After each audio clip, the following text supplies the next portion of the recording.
पहले आप, उसके बाद अशोक वानखेड़े। हर्षवर्धन त्रिपाठी, जो ये संभव है बिन परिवार कांग्रेस पार्टी की कल्पना की जा सकती है, संभव है क्या कि पार्टी की कमान परिवार के बाहर किसी को? अब वो लोग कहते हैं कि जो कोई लेने को तैयार नहीं होगा, सीताराम के उनके साथ क्या हुआ था, धोती उतरवादी, वो सारा प्रकरण, वो सारी चीजें, तो क्या पॉसिबल है ये?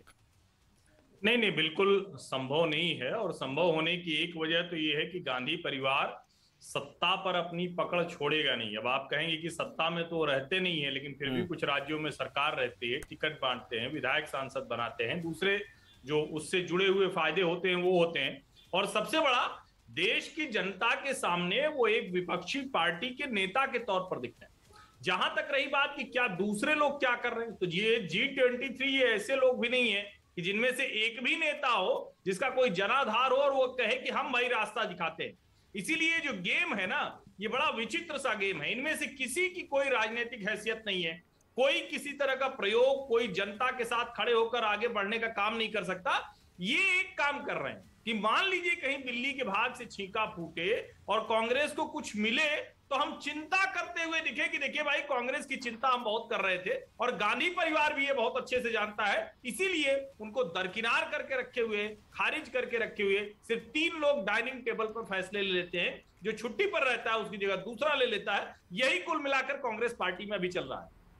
अशोक वानखेड़े, अभी अभी एक व्हाट्सएप पर एक मैसेज आया, वो कह रहे हैं कि रोटी जली रसोइये ने कहा तवा बदल दो, रोटी फिर जली रसोइये ने कहा आटा बदल दो, रोटी फिर जली रसोइये ने कहा पानी बदल दो, रोटी फिर जली रसोइये ने कहा चूल्हा बदल दो, रोटी जलती रही, किसी की हिम्मत नहीं हुई कहने की रसोईया बदल दो।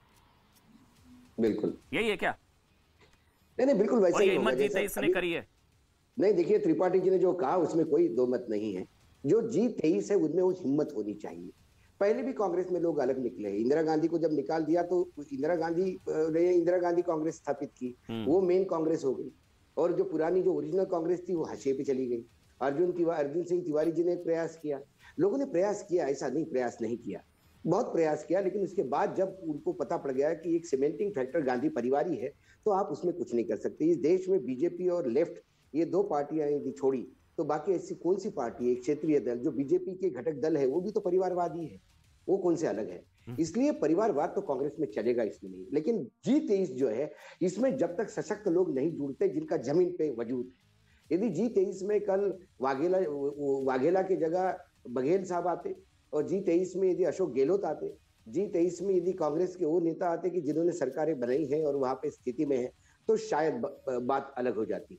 प्रॉब्लम है कि जब आपको कुछ करने को नहीं होता तो G23 में हो जाते हैं। जैसी राज्यसभा मिल जाती है, G23 से आप G3 के दरबार में हो जाते हैं। रही चाटुकारिता की बात, तो चाटुकारिता तो ये सत्ता के साथ होती है, हर पार्टी में चाटुकारिता है। भाटिया जी ने कहा कि वो जो बीजेपी में चाटुकारिता ऐसी नहीं है, ऐसी नहीं है। यदि यहाँ टमाटर फेंके उनके घर पे, तो आडवाणी जी घर पे भी हमला होते हुए देखा हमने, जब गोवा अधिवेशन में नरेंद्र मोदी जी का नाम आया था। तो ये तमाम चीजें होती है, हर पॉलिटिकल पार्टीज में होती है, इसमें कोई दो मत नहीं है। लेकिन गांधी परिवार को कम से कम अभी देखना होगा, 2019 से आज तक यदि वहां पे एक फुल फ्लेज अध्यक्ष नहीं है, तो ये अध्यक्ष नहीं होने का खामियाजा भुगतना पड़ता है। 3 पावर सेंटर है, जब भी पार्टी में एक पावर सेंटर है पार्टी सत्ता में आई है, ऐसा बात नहीं है। 3 पावर सेंटर है, प्रियंका जी एक पावर सेंटर है, राहुल जी एक पावर सेंटर है, सोनिया जी एक पावर सेंटर है, और इन पावर सेंटर के अंदर अपने अपने कोटरी है, वो एक अलग पावर सेंटर है। तो ये जो संवादहीनता स्थापित हो गई, मैं एक बात जरूर मानता हूँ, नरेंद्र मोदी जी ने एक पार्लियामेंट में भाषण में जरूर कहा था कि जब तक जनता से आपका कनेक्ट नहीं होता तब तक आप सत्ता में वापस नहीं आ सकते। ये जो कनेक्ट है, ये कनेक्ट होना बहुत जरूरी है। और कनेक्ट कैसा होता है, ये सिर्फ नेता का कनेक्ट नहीं होता है, ये पूरा संगठन का कनेक्ट होता है। संगठन हाशिए पे है। अब मुझे बताइए, आपने अध्यक्ष से चुनाव के इस्तीफे ले लिए, अध्यक्ष की औकात क्या थी?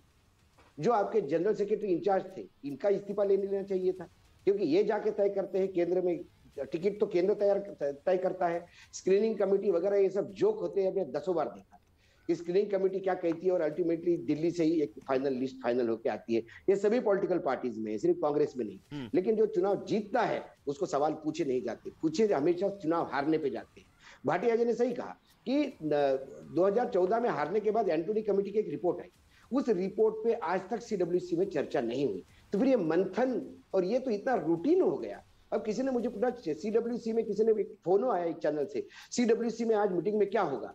मतलब जनादेश का आदर किया जाएगा और आत्म मंथन के लिए एक कोई चिंतन शिविर लगेगा। और ये बात कोई मैं भविष्य कोई ज्योतिष है करके नहीं बोल रहा हूँ। ये 2004 से 14 से जब से भी कांग्रेस हार रही है, उस हर हारने पे यही एक स्टॉक स्टेटमेंट सामने आता है। लेकिन उस आत्म मंथन से क्या निकलता है बाहर, ये समझ में नहीं आता। संगठन चरमरा गया है। बीजेपी ने उत्तर प्रदेश में चुनाव जीत के ये बात तो बता दी, यदि संगठन और बूथ लेवल पे काम हो जाए तो हारी हुई बाजी भी जीती जा सकती है। उत्तराखंड में भी हारी हुई बाजी जीती जा सकती है। ये जब तक संगठन नहीं होता मजबूत, और संगठन मजबूत होगा तब होगा जब आपका केंद्रीय नेतृत्व मजबूत होगा। अभी वर्तमान केंद्रीय नेतृत्व आईसीयू में पड़ा हुआ है। मतलब मैं सोनिया जी की तबियत को लेकर नहीं बोल रहा हूं, लेकिन सोनिया जी क्या वो डिसीजन दे रही है? राहुल जी को कोई पूछता है तो राहुल जी कहते हैं मैं तो सांसद हूं, मैं क्या कर सकता हूं। जब आप कुछ कर ही नहीं सकते हो तो फिर आप इंटरफेयर मत करिए, फिर वही होने दीजिए। वो भी नहीं होना, ये भी नहीं होना, मैं पूरी डिसीजन लेना चाहूंगा। और मतलब ये सवाल ये है, मेरे ख्याल से सवाल ये है, जो मर्म है जो अशोक वानखेड़े और त्रिपाठी जी ने बोला, हर्षवर्धन जी ने,